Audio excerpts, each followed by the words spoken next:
in the Division of Rheumatology at the University of Nebraska Medical Center. His research interests include outcomes research in rheumatic diseases using modern epidemiological, econometric, and biostatistical methods. Many of us on our CCCR group have had the pleasure of either working with Kaleb on committees and definitely reading a lot of his work. So we are delighted that he's been able to join us today. Thank you, Kaleb. Yeah, I gotta admit, this is sort of a bit of a reunion because so many of you have had individual working group or working relationships. And Lee, you were one of my first mentors that weren't with me physically, I think 12, 13 years ago, and really helped me out on my first applications for grants and such. But I've now been here at Nebraska for 15 years, and I'm now a professor as of last summer. So it's really nice, a delight to get to talk to you today. Because it was a smaller group, I was hoping for questions along the way, but if your format doesn't allow for that until the end, I apologize, because I do have some slides that does require some interaction from you. Our format is completely flexible. Yes, so we can definitely do things along the way. That's what I want to hear. So you see this title slide? Yes. Okay. This was my talk for today, was adherence to RA DMARDs. And this is just based on a couple things that I presented at ACR last fall that I was hoping to have all written up by now, but you know, that's why we make plans. But the papers are pretty much done, just haven't finished them. And I figured I'd give a talk to people who are really smart and get feedback and discussion about it with you today. So this is sort of research in progress. Some disclosures, I do have some grants. It's an unusual one. UFCW, I run a COVID registry for them. And another disclosure is because I'm talking about DMARD therapy, that I've been diagnosed and been taking DMARDs for many years myself. So I have a bit of bias. DMARDs, you know, it's funny, during this pandemic, early on, 2 years ago, I got so excited when I heard them use the term DMARD on NPR in the morning. I'm like, yes. And then I realized why they were talking about it. And I'm like, oh, thanks, coronavirus. So and it lasted all of 1 week. And I think people forgot what that even stood for. But for one shining moment, a lot of the country heard the term DMARD and rheumatic disease therapies and so forth, but mostly in context of hydroxychloroquine. Also this winter, unfortunately, one of our colleagues, one of my early mentors, Jim Freeze, passed in December. But when I was at Stanford as a grad student, he would always emphasize, if you're looking at DMARD therapy, you always need to take three things into account. He would say effectiveness, toxicity, and cost, and you just sort of hammer that in. And I was thinking about that a couple weeks ago when I was making this talk. I'm like, I wonder if he ever published that anywhere. And he did, in more of a commentary in the ARD in 1999. And I renamed it to Efficacy, Safety, and Cost, even though he used effectiveness, toxicity, and cost. And he put this nice model together about all of the different ways we can impact long-term outcomes in RA. And I really like this because it's basically like, it shows you each one of these little sections could be its own session and RO1 and well and beyond. And one of the things here that was put in here, failure to consistently follow suppressive strategy, failure to sequence treatment optimally, that impact inflammation. There's all of these different aspects of the machinery of us humans when it just comes to treating the RA. And you know, I put a lot of my research is focusing on health outcomes and comorbidities, but this stuff is very important along the way. And I was thinking, well, there's clearly got to be a lot of papers who deal with these three dimensions of DMARDs, and I could only find one.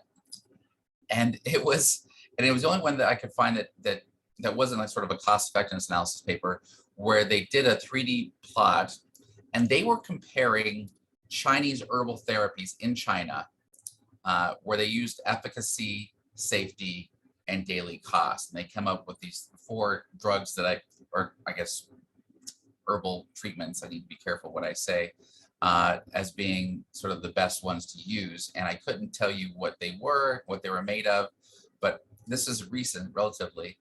And I'm surprised I don't see more of this, but of course it's also a commentary on the US where the moment we put cost in a paper, all of a sudden people poo-poo it. It's now a different field because nobody wants to hear about cost. So going back to the main topic, efficacy, safety, and cost, real adherence has a big impact on all of these.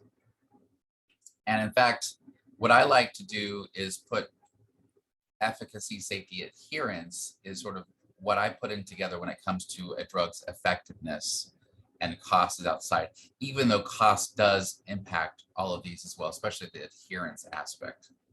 So today, my focus is on adherence, the technical term process by which patients take their medications as prescribed. There's a few parts of adherence that are important terms to differentiate. The initiation, when they first take the drug prescribed, primary adherence, and then implementation, which does the dosing match what's been prescribed for the secondary adherence? And then discontinuation, of course, is when they last took it. I've been in this area only for a short while, about 6 years, as far as these clinical studies go. But there's this term I really like, pharmionics, but I don't think it's stuck. Have any of you heard of this term? I haven't. Okay, it was used about 15 years ago and a couple times, but they have international adherence societies and they meet, and these people take it really seriously, but I think they tried to get pharmionics to be part of it. I don't think it's stuck, but anyway, I like it still. But as you all know, medications do not work and patients do not take them. And this is what's often cited why the importance of adherence, even though it's really old at this point. There's been tons of studies to sort of reinforce this. But basically, WHO said 20 years ago, only 50% of people who are on long-term meds actually adhere to that. And so increasing the effectiveness of adherence interventions may have a far greater impact on the health of the population than any new improvements, specific medical treatments. This is sort of the basis of, similar to ARC and what they found when it comes to safety, quality control in those areas. You know, just doing a better job with what we're actually trying to do. And this is where I would talk to those of you who actually see patients. Do any of you see patients? What would your guess be? Yes. Okay, good. Okay. Could you use the chat function or just say it out loud, what your guess would be? I'm looking at chats.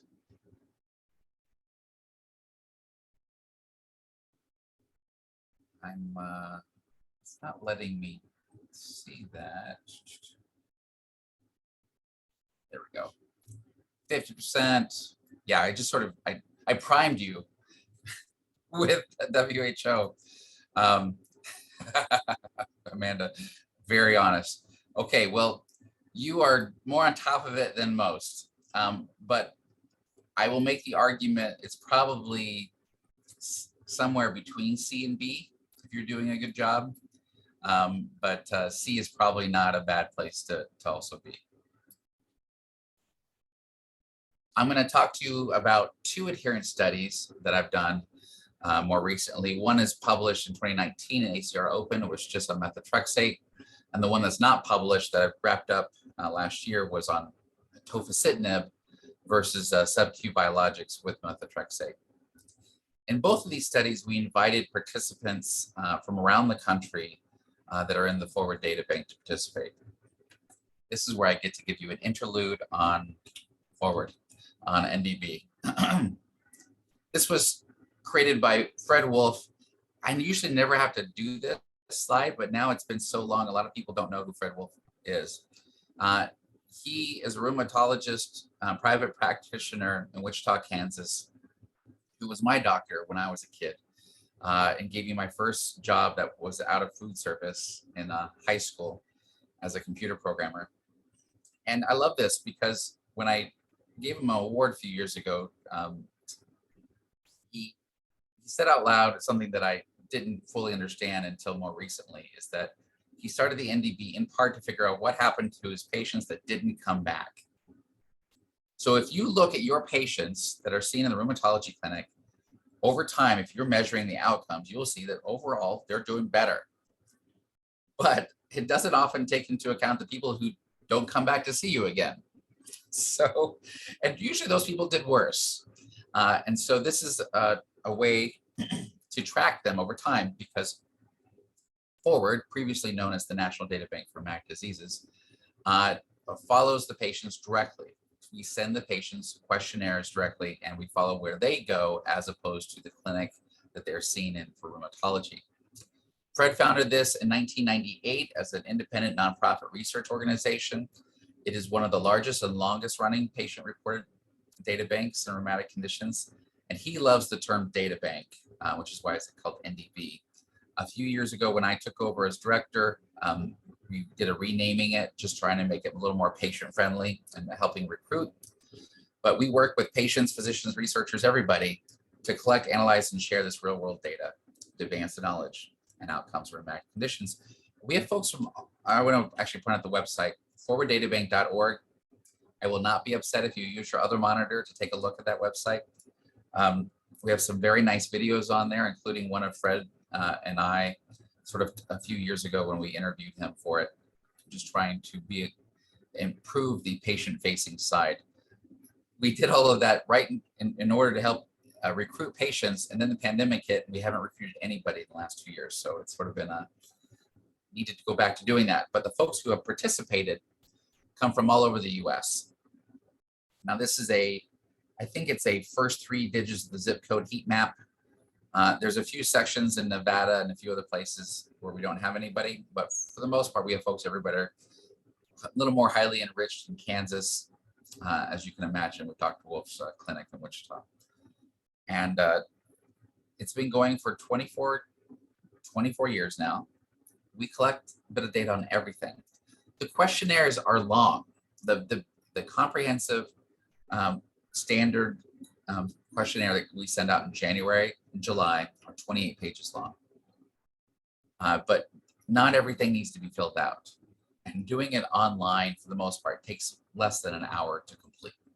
The online is a lot easier because it retains all of the drug information that you put in last time and things that shouldn't change much over time. But what do you collect? Well, we collect social demographics, clinical activity, disease activity, everything you see here, including direct medical costs. This is sort of mostly based on all medications that they might be reporting taking, procedures, all the outpatient clinic visits, and then all of the inpatient hospitalizations, ER visits as well. And we recently did a couple projects with Precision Health Economics team, sort of update the health economic data that we had from over a decade ago. We do indirect productivity. I've learned a lot about this. In fact, my PhD was altered from, even though it's in physics, I did my training with health economists at Stanford. And so I've done a lot in the health economic analysis. And then health-related quality of life scores, closely related to that. Physical function scores, as we all know, are incredibly important. And it's been very productive so far. I'd like to think that there's a lot more to come. This slide is about 4 years old. And so it shows sort of the wide variety and number of variables that are here, conditions studied, basically anything you might see a rheumatologist, we have. Those who don't have one of the primary diagnoses don't stay around as long just because they don't see their diagnosis in our papers as much. And so I don't blame them for saying, thanks, but no thanks. But the whole point of Fred starting this 20 some years ago was to get papers out of it and to do as much as we could with it. And I'm giving you a few more slides on this as not as a salesman, but basically as a reminder, I know a few of you have actually are using some of this data. Know that it's available to you for projects or ideas that you might have.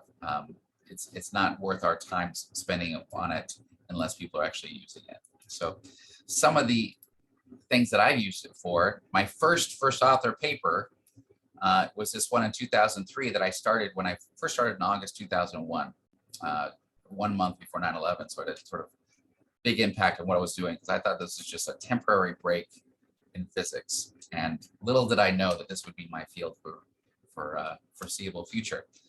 And I did this paper on direct medical costs. a 3-year study, which like 3 years is so long, but now I'm like, got 24 years of data now. But one of the things in this paper that, this is sort of building on what Ed Yellen had done beforehand, and it was a huge departure because this paper basically showed that, hey, all of the inpatient and outpatient costs have gone down compared to what Ed and others had shown about 4 or 5 years earlier, but the drug costs had just skyrocketed. So now almost everything in RA, direct medical costs for drug costs. And we did a nomogram at the end, sort of showing, what we'd expect it to be over time, because, most drug costs go down over time. And Fred said, well, Kaleb, you should put a few in there that actually get worse and higher. I'm like, well, in what world would drug costs get higher over time? Well, apparently the world that we live in, because the drugs that I thought were outrageous at $20,000 a year in 2000 are now $55,000 a year. Now, there has a lot of reasons to do with that, but something I don't think any of us fully predicted back then. Though I know that Medicare, the folks who managed Medicare at the time were very concerned about that, and rightfully so. A side note, when I met with, at the time, Sean Tunis in 2002, he said, we're not so worried about RA meds. We're really worried about psoriasis meds. And little did I know, what I know now, that they were really looking long-term future about the cost and the high prevalence of conditions. But I learned a lot of that, just that one paper. The second one I want to highlight, I'll talk more about this in a few slides here, is this resistance of RA patients to changing therapy. Again, it was just an idea that Fred and I had about, like, we are a little worried that we see a lot of people with poor scores who are not on biologics, who are still on the DMARDs and who aren't really changing. And like, well, what's going on? Like, why aren't people getting the, the hint that maybe there's better things for them? And this last one, just highlighting here, was 2 years ago now. I will never forget this. It's sort of like, one of those, moonshot memories. March 16th, when we shut everything down, and I'm a small business owner here too, and I literally shut that down. 2 days or 3 days of moping and being in isolation. And then it's like, we're going to do something about this. And the team here at Forward said, okay, a new questionnaire electronically, let's send it out to everybody. We designed it over 3 or 4 days. We sent it out to about 5,000 people in Forward. We got the data back within a week. We did the analysis. We wrote it up in 10 days. We submitted it, and it got reviewed in 10 days and published. And it was so a paper who we had not collected any data for it, not thought about it, to publication within 28 days. So that felt really good, because I was incredibly frustrated, and it still was late because in March, all we were seeing on COVID was a lot of opinions, a lot of news articles and opinions. And like, there's no reason we can't get real data on this. And one of the things we wanted to show were the people who were getting hydroxychloroquine were having trouble getting it. And like, sort of, instead of seeing happenstance, we could actually get this immediately from the folks who were on the front line experiencing it. Now we have a lot more data.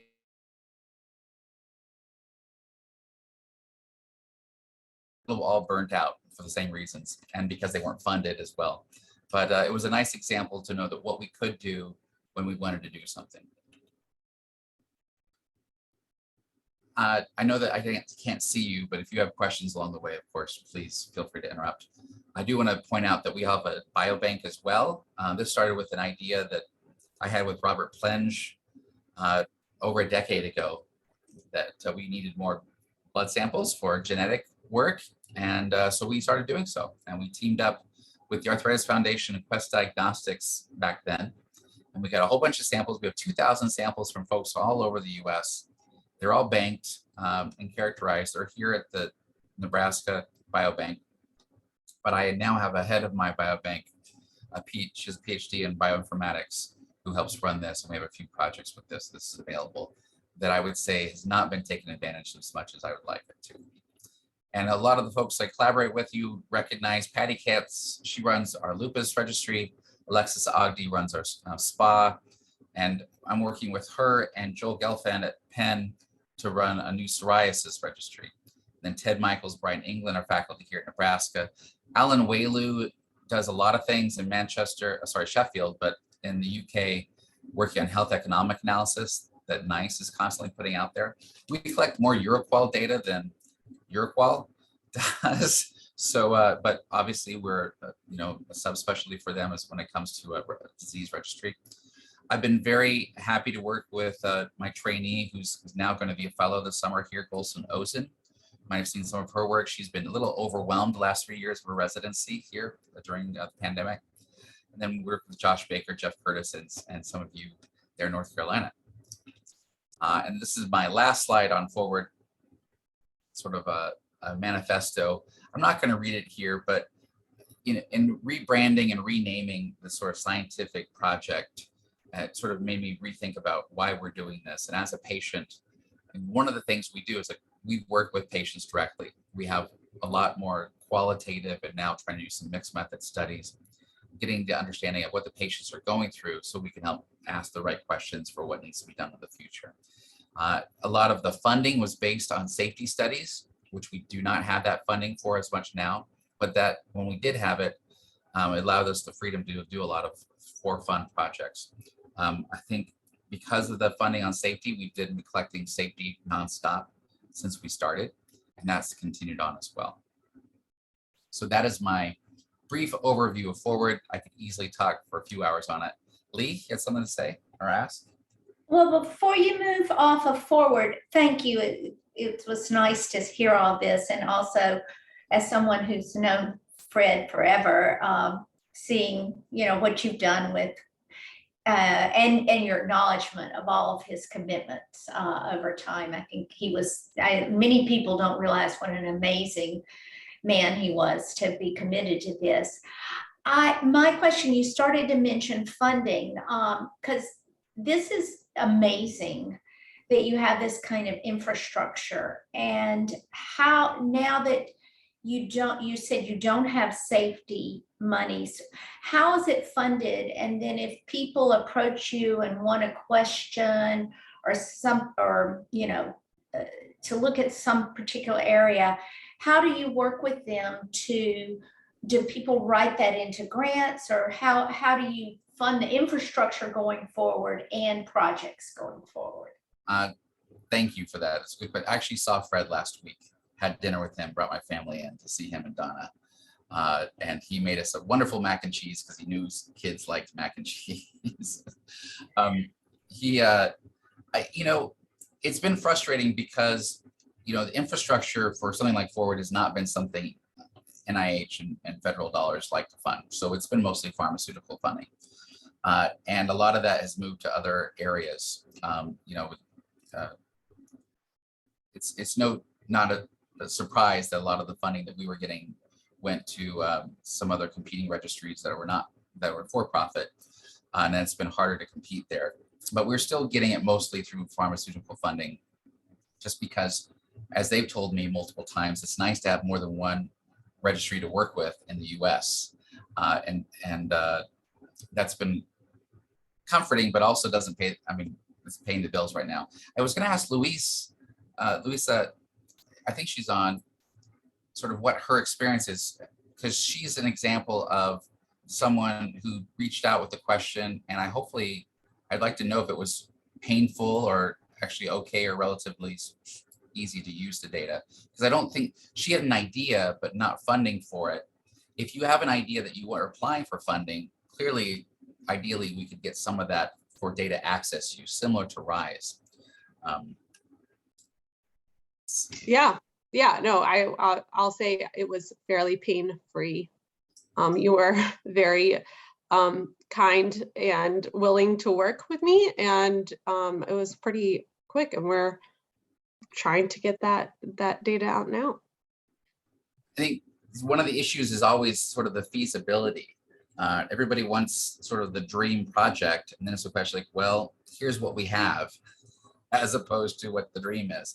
And the dream project is almost always, highly conducted joint count examinations. And we don't get the clinical joint counts. We have a few clinics that give us all of their data, but it's a smaller subset of the overall group. And lead, for other folks who have written to us, we have a portal on our website that they can just basically fill it out. And I usually respond quickly to if it's going to be feasible or not. And we had one person who wrote, who was interested in 2 projects. They were well developed. And we looked at one, it's okay, well, here's our numbers on that drug and it looks a little low, but if you think it's still worthwhile, we could provide it to you. And the second one was overlapping directly with a funded study we had. And we reached out to the people who were funding and said, is it okay if this other colleague joins us on this? And said, sure. And that's been a win-win as well. So that's just in the last 2 months. So, but we're always getting requests. And, for the most part, people who are most interested are usually junior faculty who are looking for some wins when it comes to publications. And they usually aren't able to get access to much in the way of funding. If we think there's something we develop beyond that, fantastic. Hope that helps. Yes, thanks. So, adherence. So the study design that we had it took a while to develop this. And because most of the adherence studies, they use this thing called the MEMS device, MEMS, which is registered trademark. This is basically a pill bottle with an electronic cap. And when you open the cap, untwist it off, it basically goes ping. It reaches the time when it was done, when it was opened, and it records that in there. And at the end of the study, they mail the bottle back to us, and then we analyze the data that's been collected in there.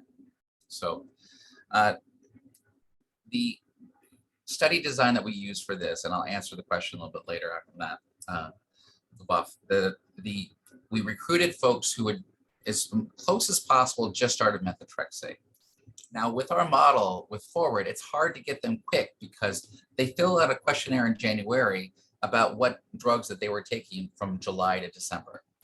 So if they started taking drug methotrexate in December and they filled it out in January, great, we invite them, and it takes a few weeks, and then hopefully we get them to participate, and we send them the bottle, and we ask them to pour all the methotrexate into that MEMS cap bottle and use that for the study. And then we also added the beliefs and medications questionnaire. Some of you may have used before. I think that's not Horner. I'm blanking on his name. We developed that one, and he charges for it. So, and then we have this collection of the data. We have a medical diary that they would fill out as well. So they might explain like why they would open it or when they refilled it, if there was any sort of change because of what a doctor said or somebody else. Then after the 24 weeks, they sent that back to us. During this time, they would still fill out the Forward questionnaires in January and July. So that would sort of provide some additional data on how they were doing. And then when we analyzed the data. As you can imagine, it sounded pretty easy. Like, okay, we'll find people who started, we'll send it and invite them. But a lot of people didn't want to be in it. So you got that cut off. A lot of people aren't starting methotrexate anymore. All right. I mean, if you're participating in Forward, usually have had RA for a while, so you've probably been exposed to it. So getting new initiators was a little more difficult than we would expect it at the time. So there's a lot of things that we learned from this, but the most important thing is we did learn that you could do it. Even though our N was smaller than what we wanted, we learned quite a bit from it. Now, what did that MEMS data look like? Here's a sample. This is the group that we work with out of Switzerland. And I got to tell you, that was a whole different bottleneck in the ability to analyze your data. This is on the tofacitinib study, which is somebody taking one a day tofa. And that red dot is basically the time that they did it in a day. So the x-axis is the date, the y-axis is the time. And this is somebody who is extremely well adherent and did a very good job of implementing their prescription. The blue bar at the top, and for some reason my cursor just disappears when I'm presenting. You probably see it, but I don't. There's a few vertical lines there. The gray ones are when they missed it, and the red ones are when they took too many. So there's a few dots there, but this is somebody who is highly adherent, as you would expect. And then we have the persistence calculations there at the bottom. So here is somebody who took once a day medication in the red dots. And then the dots up above are the methotrexate, which is once a week. So you can see that they were highly adherent to both in this example, and just sort of showing, you know, that overlap, and you still have those various, and then this is, they discontinued both before the study was ended. And at the end, you can see when the bottle was opened and they emptied the drug and they mailed it back to us.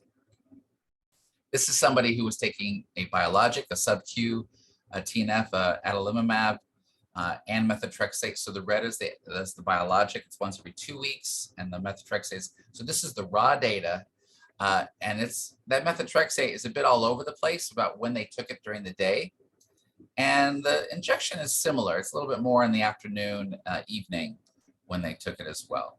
But this is someone who is fairly persistent, and I would call them a wobbler as far as, you know, when time they take it and how good they are at it. But again, some more data.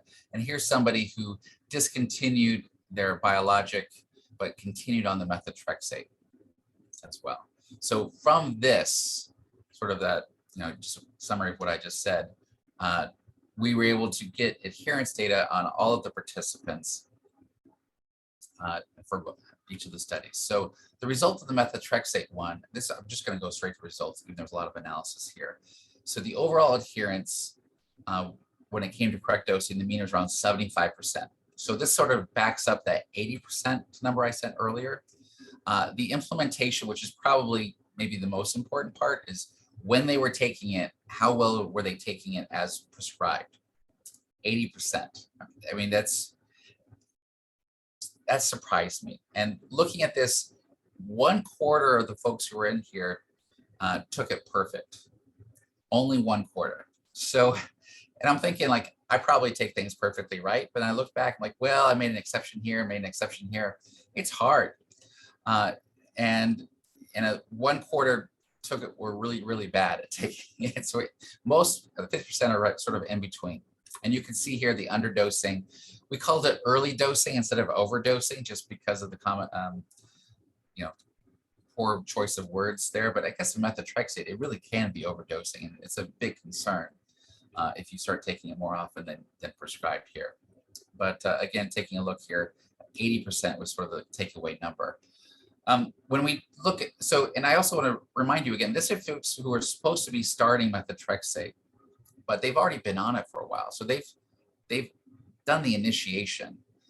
So we don't even have that part of the adherence against them.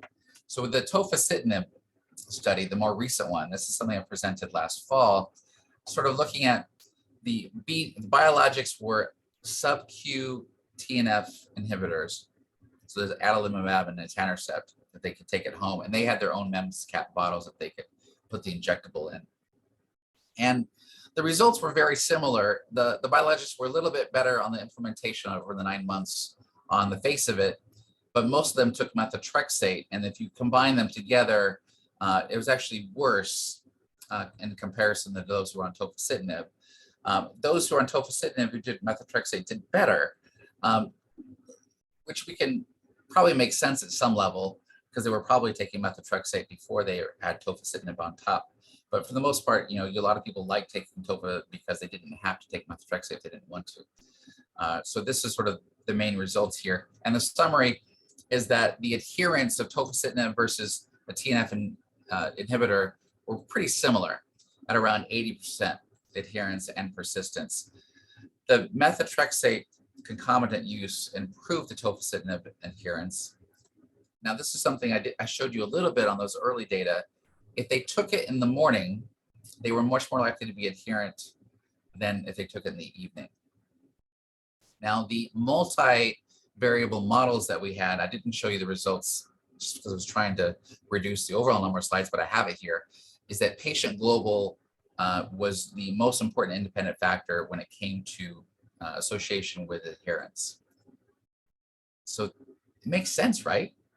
You know, if I don't think I'm doing well, it might be I choose not to take the drug that I'm supposed to be taking. So that was nice to sort of see here. And let's see, my second poll. What do you do to ensure initiation adherence? But I realize the chat's going to get filled up quickly while you answer this, because there's lots of, you can do multiple answers here. There's not just one. Are there any groups reaching out to use these data to select participants? No, RCTs are very finicky, and because we work with the patients directly, so there's been interest in some of the rare diseases, especially in lupus, and we're looking at the feasibility of that. But almost all of the RCTs would require working with their clinics. So they can find the patients through us, but then they want to make sure that that clinic is participating in the RCTs. There are some others that are starting to have that conversation with us now, especially in the more rare diseases. Thank you, good question. And ML approaches, for example, multi-level, I'm not sure what ML stands for. Machine learning. We haven't, we'd like to. There's plenty here to be used for it. Thank you for your honesty again, Amanda. Oh, if you have a great pharmacist, that's fantastic. Makes a whole different world. You know, PBM, for those of you who don't know, pharmacy benefit managers, a lot of rheumatologists don't know this, and they're always surprised when I say this as a patient. But I get a lot more contact from the specialty pharmacies and the PBMs and the pharmaceutical companies that make the drugs that I take than I do my rheumatology clinic. And I work with the rheumatology clinic. I mean, I get regular phone calls. They are on top of it. They want to know how I'm doing, where I'm at. And for the most part, I lie to them because I don't like the fact that they're requiring this for me to get my drug. But you know, it's interesting for me to learn about it. And when I say lie, I mean, I basically tell them whatever I need to do to get my medication.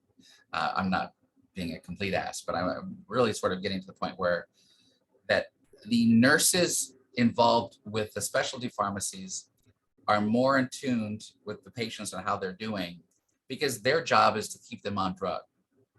And they are actually helping improve adherence. Rheumatologists don't know this. They just think once they prescribe it, the patient takes what they prescribe, they do what they're told, which is not true. And that's why the pharmaceutical companies have been greatly involved with this side of things, trying to make sure people stay on their drugs. Now, in my state, they require dispensing once a month on the expensive drugs. I can't get it for more, which is a pain, which means every 4 weeks, I'm in there filling out the answers and giving them more data than I feel comfortable with at times. So anyway, this is sort of, but you know, for the most part, and I'll sort of get to this at the end, I want to emphasize that you want to be a positive part of the adherence equation, not a negative part. Yeah. And it's frustrating. People are grateful that the pharmacies are doing this, especially pharmacies are doing it. But I'm like, wouldn't that be great to have that money in our clinics so our clinics could do it instead of having not enough personnel and nurses who are overwhelmed already? It's my personal feeling on it. Like, why should they have all of the data? Shouldn't the rheumatologists know about how things are going? Anyway, that's a little bit of commentary. So we know that we have good drugs, and we know that we have a good strategy, treat to target. We should all have much better outcomes in all of our patients, right? Real world evidence is not so fast. And this is the paper I talked about earlier. Basically, the satisfaction with their health is only loosely related to their RA activity, or satisfaction with their medications, I should say, sorry, not with their health. So this is from that paper that was published in 2007. You know, we showed here patient activity score, it's not as well used. So this is a average of your HAC, your patient global, and your pain, and on a 0 to 10 scale, each of them contributing the same amount. So, you know, these vertical lines are the cutoffs between sort of it's not remission, but low disease, medium, and high. People who are high, you know, there's a lot of people who have really poor function, really poor scores up here. yet seem to be very satisfied with their RA control. And that's one of the things we highlighted in this. The things that were driving this, that we found from the study, is that there was overall a fear of side effects and a fear of getting worse. So this is the largest concerns about changing DMARDs. And as you can imagine, a lot of these folks had already had a side effect in the past. So they were on a DMARD where they were able to tolerate the safety, the toxicity aspect of the drug, and were at somewhat stable disease activity levels. Probably not ideal from a rheumatologist perspective, but the patient said, okay, I'm okay now. And the only other aspect that was really strong here was that they said that the physician likes their current DMARD best. So that shows that the physicians have an impact on what they're taking and how long they're taking as well. So we redid this study last year, January 2021. Same questions. We added a few more in there with COVID, just because we figured COVID would also be impacting the ability or choice to change therapies, which I know, my rheumatologist said, well, if we weren't in the middle of a pandemic, I would say we should change DMARD for you. So those were the exact words used. So I was like, oh, okay, get it. So there's more here, but I want to sort of characterize who was in the study 15 years later. So of course, the biggest factor here is the N is a lot smaller. And that comes back to what I said earlier about the ability to recruit. And this is in the comprehensive longer questionnaire. But as you can imagine, patients are older. The people who are still participating are better off. Their RA duration is higher. And we do have a matched sample of 445 who completed both surveys, and which I find highly high interest. Of course, they're 15 years older, so they went from a mean of 55 to 70. So the results are going to highly showing that aspect of the characteristics there. And the methotrexate lifetime use, let's see, that overall methotrexate use went down, biologic use went down, and prednisone use went down, and so forth. This is not the paired sample. This is the overall sample. And this is me trying to simplify a very complicated table. Those who reported that they were not interested in changing DMARDs and their current stable condition answered yes to that. And then by their yes or no on their control is satisfactory, and that these 8 questions here, and sort of showing, it gives us an idea of maybe and it shows up in the multi-level models, the importance of each of these items on their overall willingness to change. And as you can imagine, people who are the greatest differences on the RA control satisfactory are much less likely to change DMARDs. Makes sense. And so forth. These are the factors that are still continue to be important 15 years later, though maybe not as much of a difference. The things that you can show up in here is and then we found this to be consistent, is that the can't afford new medications doesn't seem to be as much of an issue. And as you might recall, the drug companies and the pharmacies have made it much easier for folks who might have financial problems paying for the drugs to make sure they're covered. My out-of-pocket is tremendously lower now than it was 20 years ago, even though the drug costs, direct drug, are so much higher. We do a paired sample, so that this is the 450 patients who answered both.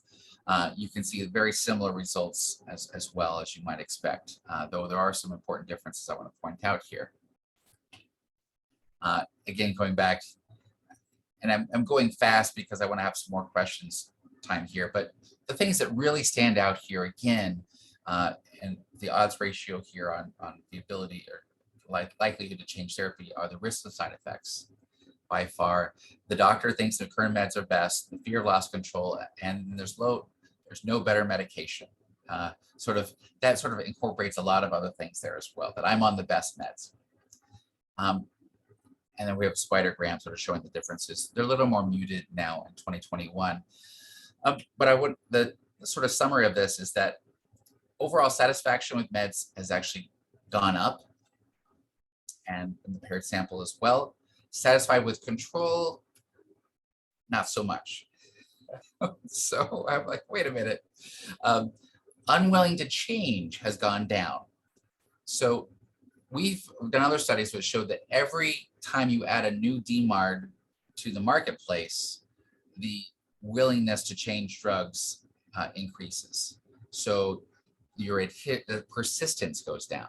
So our studies 20 years ago showed persistence was very high to the biologics because there's nothing else to go to, right? You're like, well, I don't have anything else to try, so why don't you stay on it a little bit longer, right? Versus now where you've got 17 or something to try, folks are much more willing to sort of, they have another option. They're very satisfied with meds, yet high disease activity. This is something that was put on the poster last fall. It's even higher, 35% now. So there's similar yet weaker associations. The cost insurance factor seems to have been gone. It's also related to who's participating. There is a slight resistance by mechanism of action, and then how it's presented, IV versus sub-Q. We were expecting more folks to be interested in going to the JAK inhibitors because they're oral, but there's also been this sense that once you're on a biologic and used to that, there's the feeling of I have a drug that's like I'm injecting into myself that's having an immediate impact. If there's a side effect, like a reaction, it's an even more immediate impact, but a sign that the drug is working quickly, whereas an oral, especially like methotrexate, you only know it's there because you might have a GI effect as opposed to maybe the RA effect. So the overall summary from here is the physician global changes the DMARD prescription. There's many studies showing this, that your willingness or your push to change the drug comes from the physician global. We sort of like a gestalt of where they're at, whereas the patient global changes the DMARD adherence, which is a really good reason why you should measure patient global in the clinic everywhere, because it's probably going to be related, that and your overall mood of the patient is going to be highly related to adherence. Many factors impact treatment effectiveness. Don't let you or your clinic negatively impact, because it seems like perfect is really hard to achieve. And the only thing you can do is make it worse, right, of what you think it should be. So you want to try to make it better as much as possible. And that comes to that communication and education. And I like this statement. Actually, before I go on, there's that Pearl for methotrexate users. What's your methotrexate day? If they don't answer quickly, you might need to dig into it more. Same thing with biologics that are every 2 weeks or 1 week. What's your biologic day? When's your injection day? They should have an answer quickly. And if it's the same day as methotrexate, you should probably revisit why, because there's a lot of data about maybe having those a few days off from each other. This came out last year, and even though it's not our field, it seems highly relevant to us now. And I'll let you read it instead of reading it out loud. But it basically says it's messy. Many things go into it, just like that Jim Freeze equation. And I have my own method that I'm highly educated. I'm sort of in the higher income, right in that sweet spot of I should be doing everything perfect. And I'm probably at about 90%. And I can tell you why I go off at times, but it's mostly related to stress or sickness or COVID or things like that. Kids are not getting it from the pharmacy, all those things that go into play. And until our systems can improve, so that's not as much of an issue, that should be incorporated into our thinking when we're prescribing and talking with our patients. So I want to thank you for this time, remind you of this website again. And for those of you who've known me a long time, know that it's been a long time coming that I have children now, and there they are from the last few months, 3 and 5, and really more time than I ever thought I'd be spending with them during the pandemic, but very happy to spend that time. Great. Thank you, Kaleb. That was wonderful. And it's nice to see pictures of your kids there. I'm going to open it up to see if anyone has questions for you, either about Forward or also about your adherence data. And we'll be interested to see also if the clinicians have any comments in terms of how your data parallels their experiences.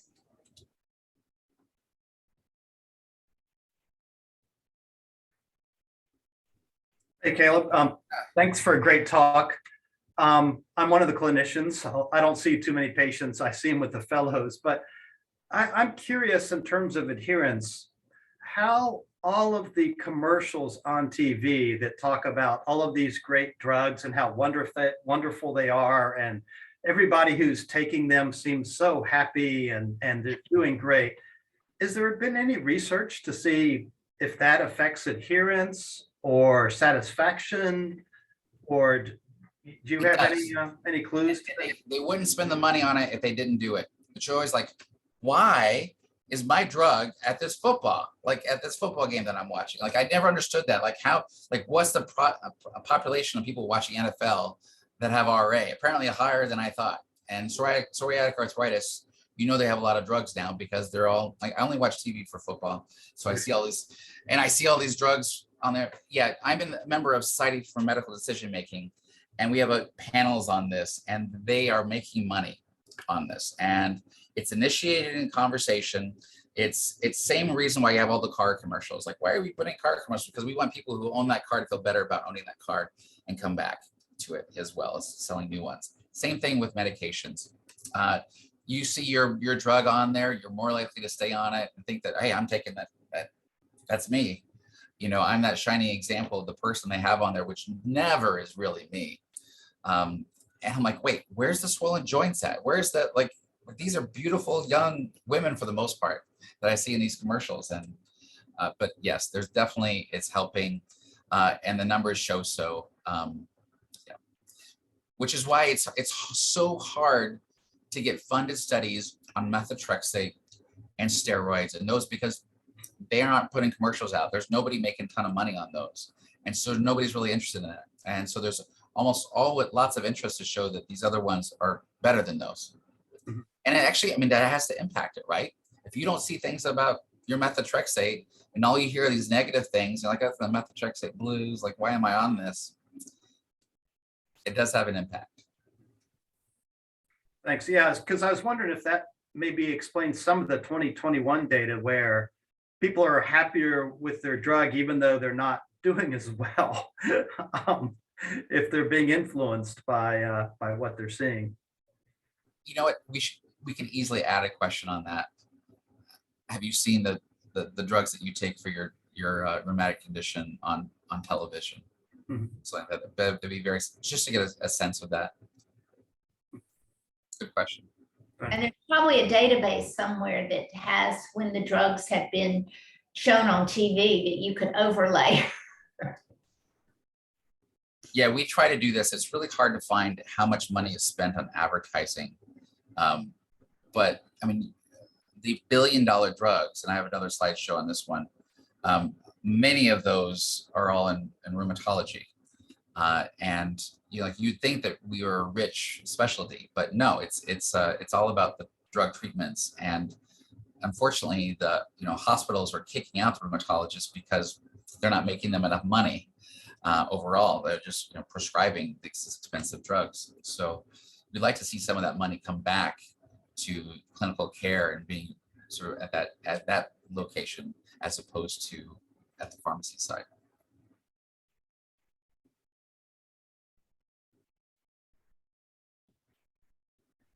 Any other questions for Kaleb?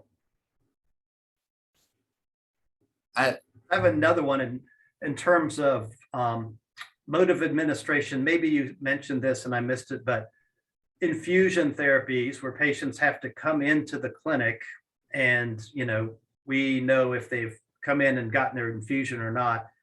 Does that improve adherence any over people that are, required to give their own injections at home? And they have to come in. You know exactly when they got it, when they came in. Adherence is not the issue is, do they come in? do they show How up? often do they reschedule? I mean, but that's a very good strategy for somebody that you're worried about not taking their treatment. You put them on an IV and I mean, make sure that they can come in and have transportation. You know, we're actually looking at this in the VA, looking at rural versus urban discrepancies. And like one of the issues, like a lot of them would come in for IV, but it's such a long trip. Or, you know, these sub-Qs that get mailed to your door actually have limits of where they could be on time and still be at the refrigerated temperatures they're supposed to be.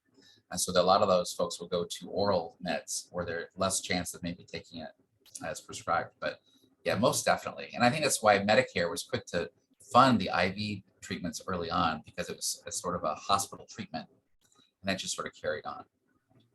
And a lot of folks don't feel comfortable giving themselves injections, especially as their fingers have gotten more sort of permanent change in shape as well over time. I thought it was interesting, the comment you made about time of day, that people are more adherent if they take their meds in the morning. And it seemed to make sense what you were saying, and that it also, if they can tell you immediately, yes, my methotrexate day is Wednesday or whatever, that if you have a routine, it would sort of enhance the It means they've thought about it and that's how they do it. I have a routine, and some of it doesn't make sense, but now it's just so fixed routine that even my kids know about it. And it makes sure I get otherwise the moment you vary from that, or like I'm on a trip or going to conferences, that's when things start to go a little wobbly. And I use those pill dispensers. So if I were to do another adherence study, I don't think I would ever use the MEMS devices again, just because I, as a patient, don't want to unscrew a lid to take out a pill that I'm going to take. I want to put them in I fill it out once a month, and all my pills, I'm done. And having to do that special is extra challenging and difficulty, especially like, who does that? So there's other methods to measure adherence. All of them have flaws, but all of them are good in different ways. The worst way is questionnaire. If you were to ask me if I take my meds, I'd say yes, done. And you'd ask me more questions about how good I am at taking it, I'd say yes, I'm very good. And that wouldn't really help you very much. Well, thank you again. This was an excellent talk, and actually quite fun to have you visit us virtually today. I hope to visit you in person. Yes. My wife pointed out that that North Carolina has the same climate as Taiwan a lot, and I was like, that's a good thing, right? In the winter it is. So one of these times I got to come and visit. Yeah, we'll look forward to that. And please give Fred my best whenever you see him. I will, Lee. Thank you. Thank you, everyone. Thanks. Bye.